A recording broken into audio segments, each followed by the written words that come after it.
Good morning. Andito na. Well, as you know, we're here in G. Araneta Avenue. Tinitingnan natin mga iba't ibang ginagawa natin para mabawasan ang baha.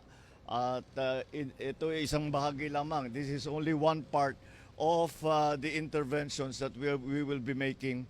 For example, ito, may drainage, merong desiltation para palalimin yung ilog. Tapos yung nailagay doon ng malaking tubo, yun ay para sa drainage din, para yung magkatubig ay dadalhin dito.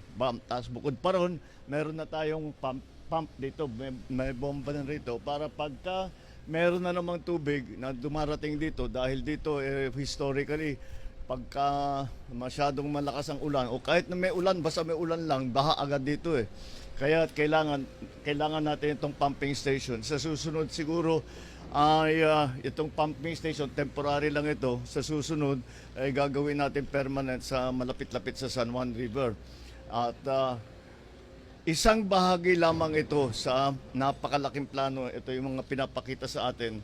Meron tayo kasing NOAA study na ginawa ilang taon na. Ngayon pa lang natin talagang ginagawa lahat ng mga rekomendasyon doon sa study na yon. Kaya halimbawa dito sa lugar na ito, kung titignan ninyo ang terrain dito, malalim talaga dito. Kaya dito pumupunta lahat ng tubig. At kahit kaunti lang ang ulan, nandito na kagad yung tubig. At pagka malakas ang ulan, lumalampas daw sa tao yung lalim ng tubig. Kaya, but this is one of the areas that are critical. Kaya ito, nandito tayo. But it is not the only area that we are doing this kind of interventions to make sure that we find a way to bring the water, na ilabas ang tubig. At para naman, hindi na masyadong mabaha. Palagay ko, pagdating ng tag-ulan, maghuhukay pa sila ng mga isang metro pa daw. Kulang pa daw yung pagkabawas nila doon sa lupa. 1 metro pa daw. At malamang at mararamdaman na kagad kapag tayo ay nasa tag-ulan na, ay makikita natin na malaking mababawasan. Yun lang talaga dahil malalim dito.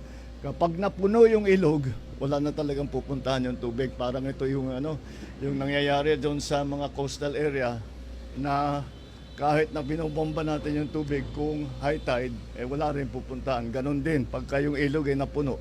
Kaya kailangan pa rin natin na gumawa ng kung ano-anong bagay kagaya nito sa kabuuhan. Ang ginawa po natin ay hindi para sa Metro Manila lamang. Siyempre, yan ang inuuna natin dahil masyadong highly populated at marami na apektuhan pagka may baha. Kaya ito yung inuuna natin. Ngunit, hindi dahil bumabaha rito, dito lang namin naayusin. Nahanap na kung saan nanggagaling yung tubig at gagawa naman ng paraan doon para hindi na bumaba ang tubig, para hindi na mapuno yung ilog. So these are the strategies that we're employing. It will take a little time but we've put in a good start. Itong pipe laying na ito, matatapos ito by May. By next week po. By next week, tapos na ito. Yung pumping station naman ay titignan natin. Baka we can maumpisahan na natin na end of this year or next year. So patuloy lang. Isa lang ito. Napakarami ng ganito na ginagawa natin around Metro Manila at saka sa buong Pilipinas. And that is our way to find a way to flood control. Okay, sige. Maraming Thank you salamat. very much. Thank you. Good morning.